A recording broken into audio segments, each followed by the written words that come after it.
আমারে মারে লাগতেছে ছাইরা দেও বলে না, ওরা মারতে ব্যস্ত আর বেলাল কার জিকিরে ব্যস্ত, আল্লাহর জিকিরে ব্যস্ত। মারতে মারতে যখন পিঠটা ফেটে লাল হয়ে গেল, রক্ত ঝরা শুরু হয়ে গেল, আবু জেহেল থেকে বলে বেলাল রে এত মারা মারলাম, এরপরেও কি ইমানের পথ থেকে ফিরে আসবে না? এ বেলাল তোর পিঠ ফেটে রক্ত বের হয়ে যায়, বল আব্দুল্লাহর বেটা মুহাম্মাদের ধর্ম ত্যাগ করবে কিনা? হযরত বেলাল দেখে বলে আবু জেহেল রে মারতে মারতে যদি মেরেও ফেলে দাও আমি জীবন দিতে রাজি, ইমানের পথ থেকে ফিরে আসতে রাজি নাই। বলেন আল্লাহু আকবার। এইবার চাবুক আঘাত করা হলো, বাজান গমার পায়ের ভিতরে রশি লাগাইয়া গরম উত্তপ্ত উটের বালিক কথা কোন মরুভূমির বালিতে ছেঁচড়ায় ছেঁচড়ায় নিয়ে ঘোরা হলো, এত নির্যাতন করা হলো, এত কষ্ট দেওয়া হলো। মরুভূমির উত্তপ্ত বালি কেমন গরম জানেন? চাল দিলে মুড়ি হয়ে যায়, এত উত্তপ্ত গরম।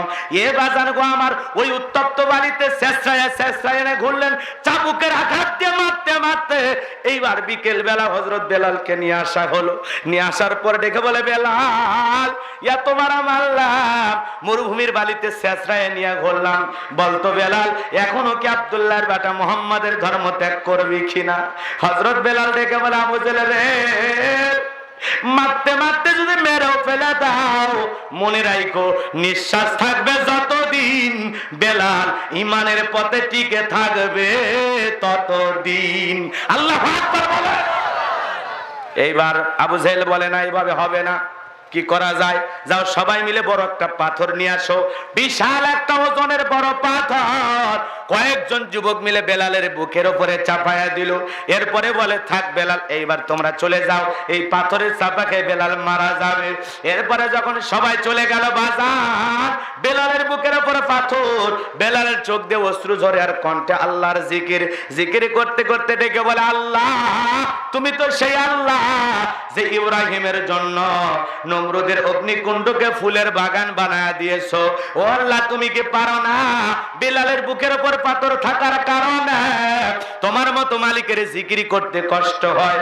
আল্লাহ তুমি কি পারো না আমি বেলালের বুকের পাথরটাকে তুলার মতো নরম বানায়া দিতে? হযরত বেলাল দোয়া করতে দেরি, আসমানের মালিক আল্লাহ দোয়া কবুল করতে দেরি করে নাই। বেলালের পাথর, বেলালের বুকের পাথরটাকে আমার আল্লাহ তুলার মতো নরম বানায়া দিয়েছে। আল্লাহু আকবার বলেন।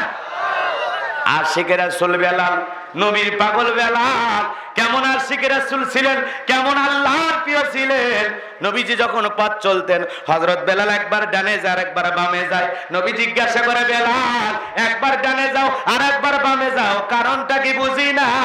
হযরত বেলাল ডেকে বলে নবী গো ওই কাফেররা আপনার শত্রু, আপনি কালেমার দাওয়াত দেন, কোরআনের প্রচার করেন, ওই কাফেররা আপনাকে টার্গেট করে যদি দূর থেকে তীর নিক্ষেপ করে ওই তীরটা যেন সর্বপ্রথম আমি বেলালের বুকের ভিতরে ঢোকে। আল্লাহু আকবার বলে। আবার ডান দিকে যায় আর মনে মনে ভাবি ওই কাফিররা যদি দূর থেকে তীর নিক্ষেপ করে ওই তীরটা যেন আমি বেলালের বুকের ভিতরে ঢোকে, কারণ আমি বেলাল মারা গেলে ইসলামের ক্ষতি হবে না, আপনি নবী মারা গেলে ইসলাম আর সামনের দিকে যেতে পারবে না। আল্লাহু আকবার বলে। নিজের জীবন দিয়ে আগলে রেখেছিলেন আল্লাহ রসুলকে, সুবহানাল্লাহ বলবেন না? সেই নবী যখন ইন্তিকাল করেছিলেন হযরত বেলাল কি করেছিলেন জানেন? ছোট্ট বাচ্চার মতো ফুফিয়ে ফুফিয়ে কান্না করেন আর বলেন না আমি বেলাল আর জীবনে কোনোদিন আযান দেব না, আমি আযান দেওয়ার পরে বিশ্ব নবী ইমামতি করবে না, আমি বেলাল আর কোনোদিন আযান দিতে পারবো না। এই কথা বলে নবীজির ইন্তিকালের দিনে হাউমাউ করে হযরত বেলাল কাঁদেন, কাঁদতে কাঁদতে দাড়ি মোবারক পর্যন্ত ভিজে গেল। আর একটাই কথা বলে আমি আর কোনোদিন আযান দেব না, আমি আযান দেওয়ার পরে নবীজি আর ইমামতির মুসল্লায় দাঁড়াবে না, আমি আর কোনোদিন আযান দেব না। সাহাবীরা সান্ত্বনা দেয় বেলাল মন খারাপ করো না, ধৈর্য ধারণ করো। কিন্তু নবীজির ইন্তেকাল বেলাল মেনে নিতে পারতেছেন না।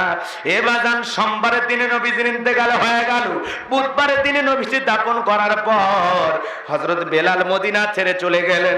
কারণ মদিনায় থাকলে মনে মনে ভাবলেন যে মদিনায় থাকলে রাসূলের স্মৃতিগুলো আমাকে বেশি কষ্ট দেবে, আমি পাগল হয়ে যাব, আমি সহ্য করতে পারবো না। এই জন্য মদিনা থেকে একটু দূরে চলে গেলেন। 6টা মাস অতিবাহিত হয়ে গেল, বেলাল মদিনায় আসে না। আমার আপনার নবী স্বপ্নে বেলালকে রাত্রিবেলায় ডেকে বলে বেলাল এতটা সময় কেটে গেল, একটা দিনও আমি নবীর কবরের পাশে দাঁড়ায় সালাম দিলা না। দূর দূরান্ত থেকে কত মানুষ এসে সালাম দেয়, বেলাল আয় আয় একবার মদিনায় আয়, আয়েশা আমি নবীকে একবার সালাম দিয়া যা। বলেন আল্লাহু আকবার। বিশ্ব নবীকে স্বপ্নে দেখার পর বেলাল আর দেরি করলেন না, পরের দিনে চলে আসলেন মদিনায়। মদিনায় আসার পর চতুর্দিক দিয়ে মানুষজন চলে আসছে, বেলাল আসছে বেলাল আসছে, ছোট্ট বাচ্চারা পর্যন্ত ডেকে বলে মা বেলাল আসছে বেলাল আসছে। এই কথা বলে চতুর্দিক দিয়ে মানুষ জড়ো হয়ে গেল, আর সবার মুখে একটাই কথা, ও বেলাল দাও না একটু আজান দাও, কতদিন হয়ে গেল আমরা তোমার আজান শুনি না। হযরত বেলালের জবাব একটাই, আমি আর কোনোদিন আজান দেব না। আমি আজান দেওয়ার পরে আমার নবী আর ইমামতি করবে না, আমি বেলাল আজান দিতে পারবো না। নবীর নাতি হাসান আর হোসাইন দুই ভাই যখন চলে এসেছে বেলালের সংবাদ পেয়ে, এইবার হাসান আর হোসাইন দুই ভাই দুইটা হাত ধরেছে।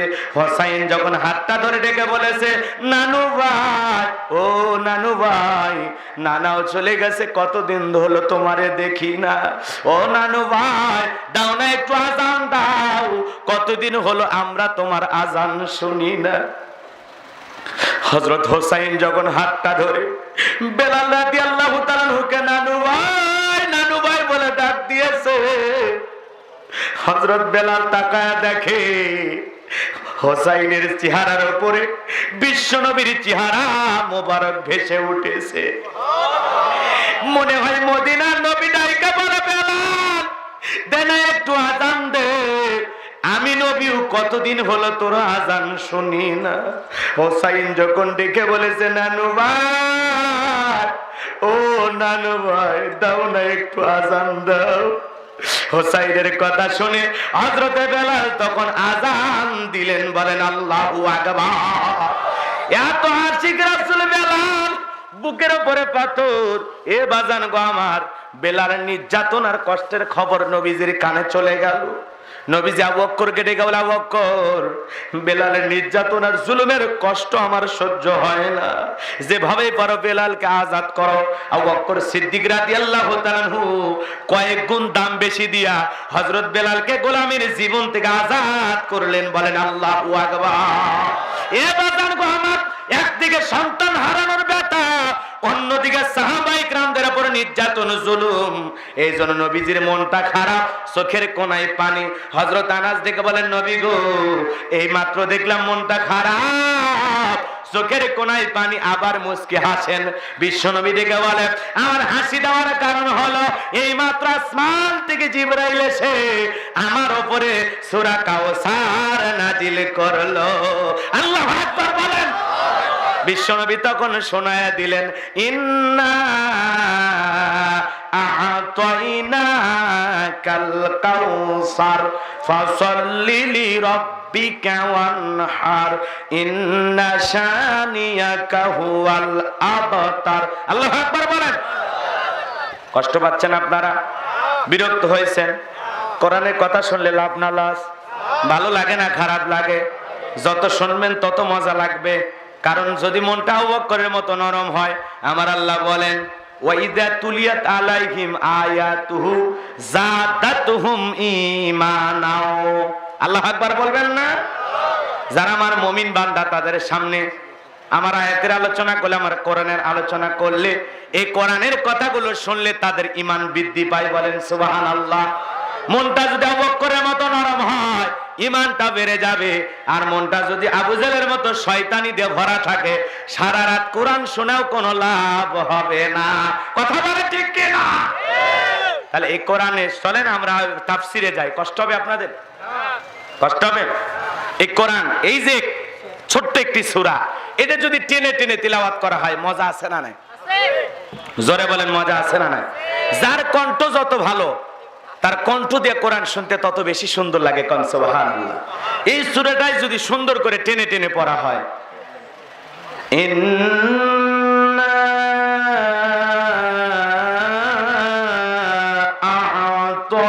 আ'তাইনাকাল কাউসার ফাসাল্লি লিরাব্বিকা ওয়ানহার ইন্না শানিয়াকা মজা আছে না নাই? আবার যখন আমরা নামাজের ভিতরে পড়ি মাঝামাঝি সুর দিয়া, ভাল লাগে না? ইন্না আ'তাইনাকাল কাউসার ফাসাল্লি লিরাব্বিকা ওয়ানহার ইন্না শানিয়াকা হুয়াল আবতার। আল্লাহু আকবার বলে। আবার যখন তড়িৎ গতিতে রমাদান মোবারকে যখন খতম করার আশা, হাফেজ সাহেবেরা খুব তাড়াহুড়ো করে পড়ে বিসমিল্লাহির রহমানির রহিম ইন্না আ'তাইনাকাল কাউসার ফাসাল্লি লিরাব্বিকা ওয়ানহার ইন্না শানিয়াকা হুয়াল আবতার। আল্লাহু আকবার বলেন তো আকর্ষণ কি কমছে? কমে নাই। টেনে পড়লেও মজা লাগে, মাঝামাঝি সুরে পড়লেও মজা লাগে, আবার তাড়াহুড়ো করে পড়লেও মজা লাগে। কোরআন শুনতে কখনো বিরক্ত লাগে? ছোটবেলায় বাবার হাত ধরে মসজিদে গিয়েছিলাম, ইমাম সাহেবের কণ্ঠে সূরা ফাতিহা শুনেছি। কি মনে হয় 40 বছর 50 বছর যারা নামাজ পড়ছেন, 5 ওয়াক্ত যারা পড়েন, কমপক্ষে দিনের মধ্যে 40 বার সূরা ফাতিহা তেলাওয়াত করা লাগে।